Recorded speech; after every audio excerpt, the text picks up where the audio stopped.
What's up, y'all? Welcome back to my channel. I am Sachiya Shardai.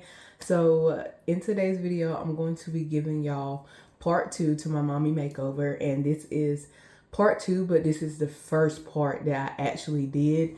It's just in the order of the way I could do the videos, and when I felt that God was telling me I was ready to do this part. So in today's video, I'm going to be sharing with you 5 things that I did internally, in my brain, in my heart, in my mind, in my soul, in my spirit, to really get this mommy makeover popping, to really kickstart me to feeling like how I'm feeling right now. Because 2025 was rough, okay? It was rough for your girl. It was rough for mommy. I had my last son in December of 2024, so right off I'm going into 2025 and postpartum. That's enough said. Enough said. And we had only been in our new home for 6 months at that point.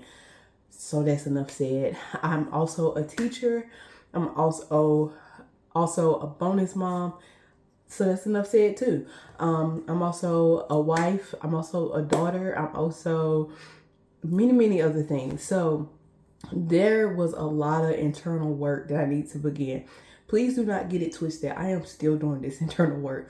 I'm not sitting here in front of you and saying, oh yeah, do these 5 things, and then 2 weeks, mommy makeover, okay? And mommy is back. And if you know me, I care so much about the internal, okay? And because that's what radiates outside of you. That is what is controlling your day in, your day out, right? Controlling your year, affecting who you are and how you show up. So internal is the most important part, regardless of what you do for your makeover on the outside. So let's get into these 5 things. So I have my list here. I'm sitting on my laundry room floor. I think I said it already. So this is my washer and dryer beside me, and then I have baskets of clothes.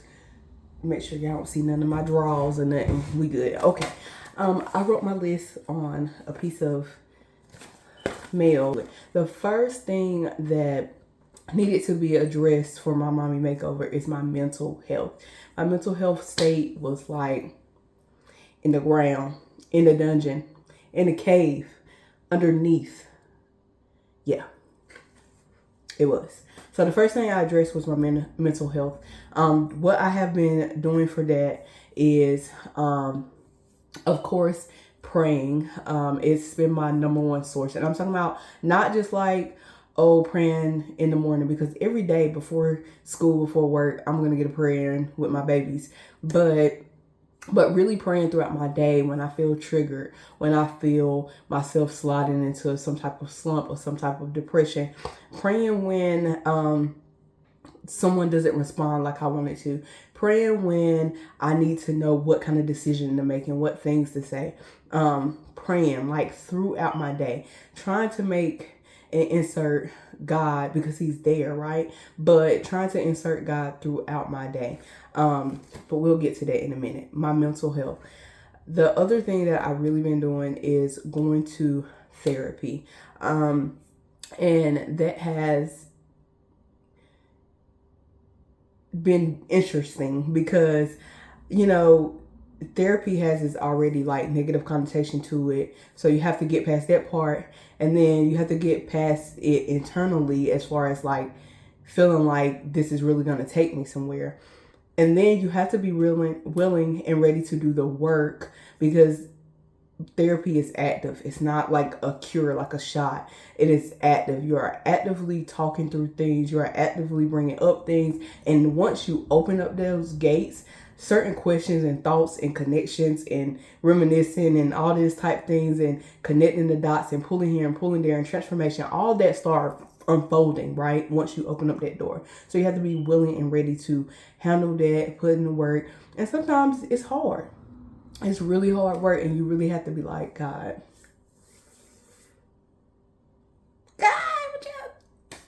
this is a lot. This is a lot.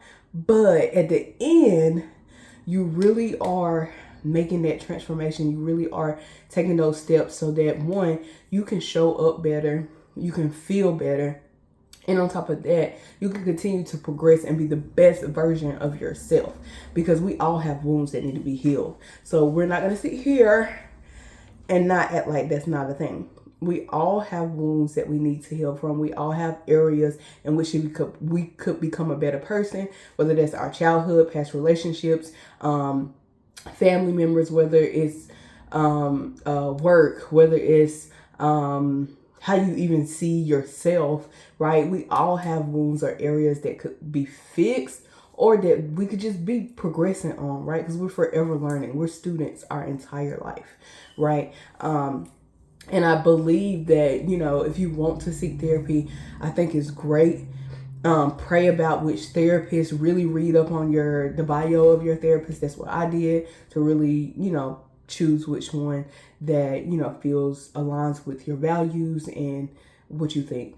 And that's that. And the last thing that I've been doing for my mental health, honestly, all these things on my list align to helping with my mental health, but the last thing that I've been doing is journaling a lot. And I'm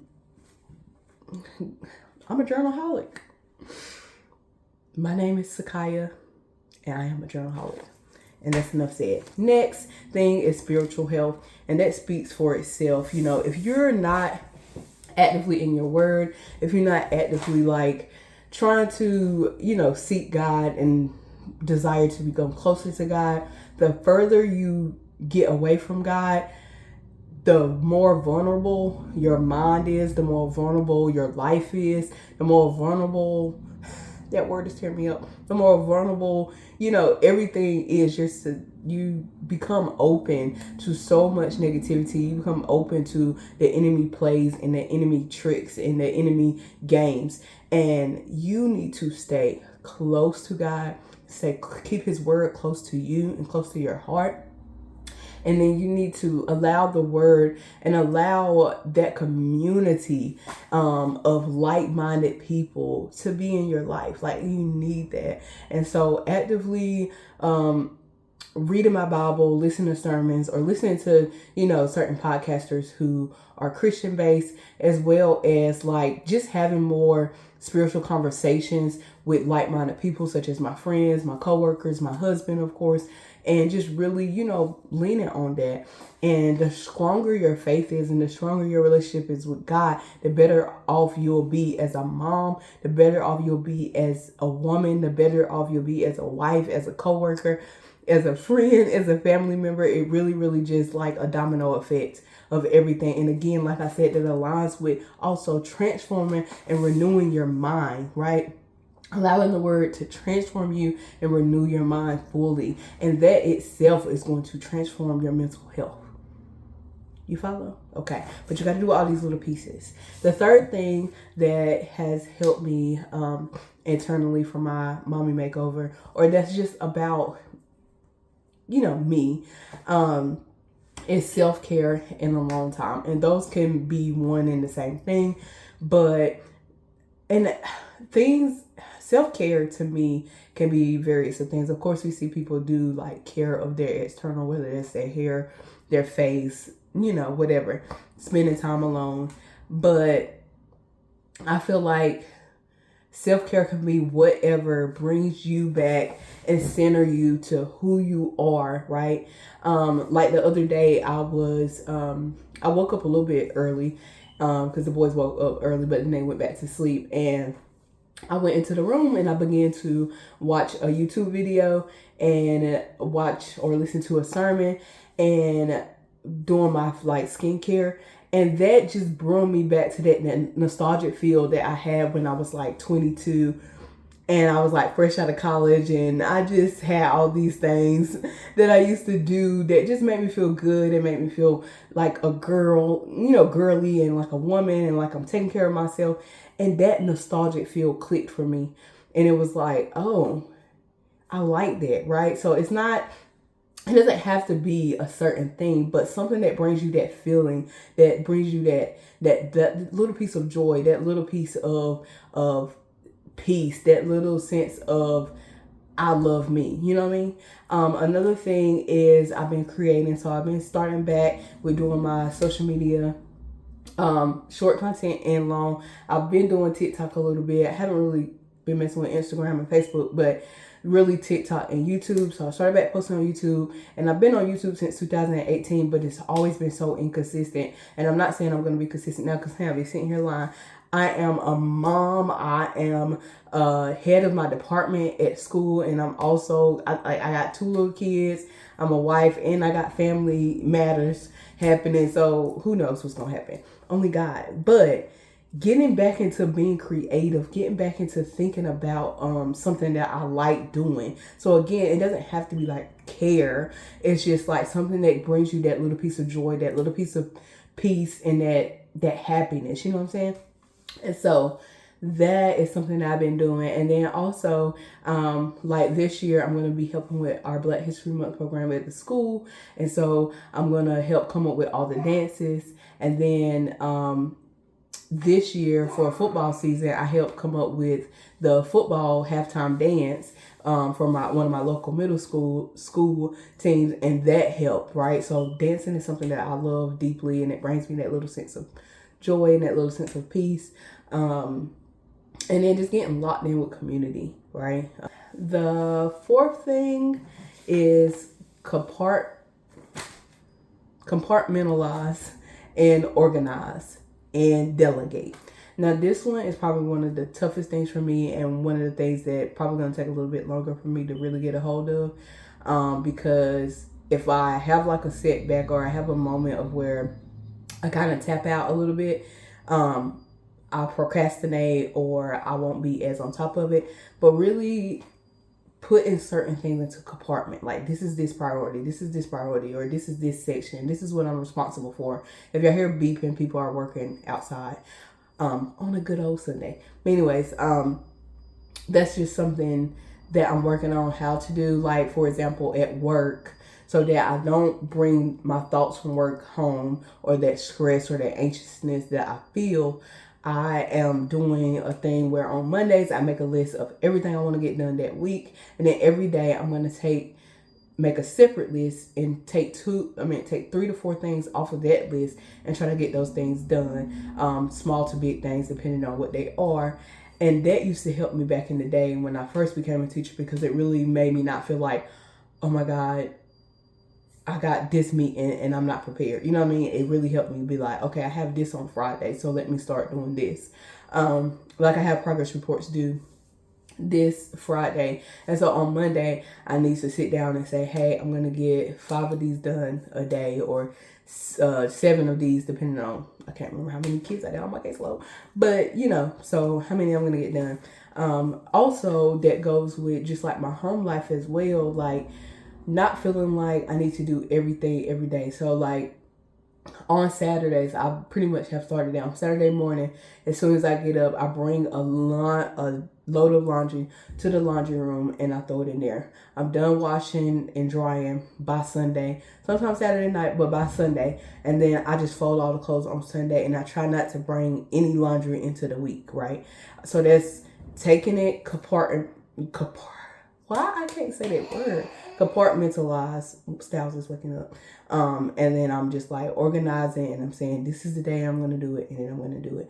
Another thing is like delegating. So I am Miss Independent. That's just how I was raised, and it's really hard to break. So that's why I'm saying this is one of the ones that's going to be really hard for me to work on. But delegating my responsibilities, delegating what I feel needs to be done, and being vocal about it too. Because sometimes, because I'm independent, I'll think of stuff to do in my head, and I won't say nothing to my coworkers, or I won't say nothing to my husband. And it's like, okay, girl, they can't read your mind. Or when you're expressing it, you're just talking about all the things that you got to do, but you're not telling them like, hey, can you do this? Like, I need to take this off my plate, and I need you to take it. That one is very hard to do because I'm like very independent up in here. Another thing is like organizing who and when you see, like, it's okay to say no. It's okay to, honestly, I've been like staying in the house almost every Saturday. I mean, like for my niece's birthday party, I think I went out, but like, I'm okay. Like, I don't have to be anywhere. I'm not in a rush to get anywhere.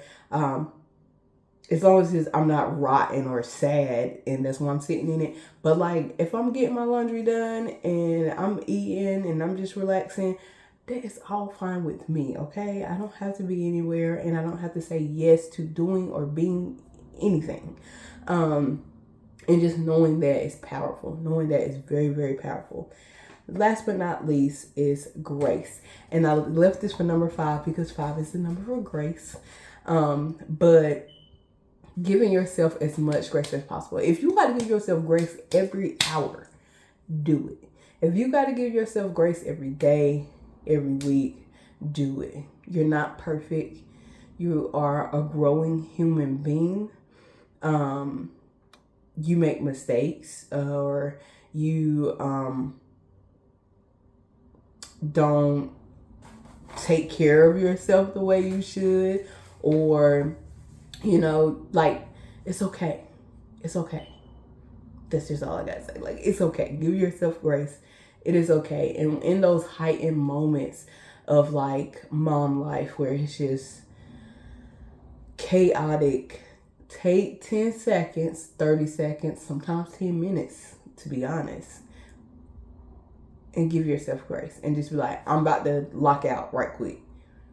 Give myself grace. If you have worked your butt off so hard at work or even at home, and you've done a lot this week, and Saturday you just want to be in your pajamas and let the kids make an entire mess in the house, I don't know, and like, that is your grace, that is your peace, like, whatever. If you want to say, hey hubby, I'm gonna go out and I'm gonna go to a hair appointment and it's 3 hours, whoop-de-doo, whoop-de-doo, like, take the time to give yourself grace. You deserve as much love. You deserve as much time. You deserve good mental health, good spiritual health, self-care in a long time. You deserve to compartmentalize, organize, and delegate. And you deserve that grace, girl. You deserve that grace. And these are the things that gave me the real transformation. Yes, I dyed my hair. Yes, I've been like communicating better with people all together. Yes, I've been relieved from my postpartum. Yes, my baby is almost a year and he's eating food. So, I'm not being stretched so thin with breastfeeding, or like doing the whole bottles and sleepless nights and all that type of stuff. Yes, I am free from all that. But these are the things that are really making a change. Yes, I get up and try to put on me a nice little outfit so that I could look cute. Yes, I do that almost every day because that also makes you feel better. I'm not gonna lie, taking care of yourself does make you feel better. That can be your self-care as well, like getting dressed and throwing on a cute outfit and make sure your hair and makeup is done. Like, when you look good, you do feel good. That's not a lie. I don't have that specifically on this list, but that is no lie. That is a part of self-care, to like take care of what you look like. Like, that is a part of self-care. But if you don't work on that internal, if you don't work on your mental health and you don't work on your spiritual health, it's all going to be a facade. And it's all going to do this roller coaster of this up, down, up, down, up, down. And it's going to affect how you show up. And it's going to affect how you show up for yourself and for other people. And we don't want that. So, if y'all like this video, y'all go ahead and give it a thumbs up. That is all I have today. This is part 2. I don't know if I'm going to have a part 3 because I'm trying to think of what else have I done as far as like mommy makeover. It really was just my hair and me and who I am in the inside.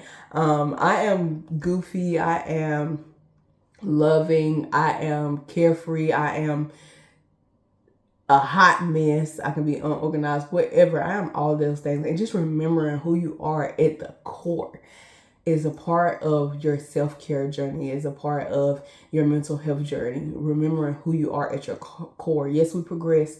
Yes, we change. And we should always, evolve and progress. But at the core, that joy of who you are still exists. That feeling of peace and joy still exists. And I will see y'all in the next one. Bye.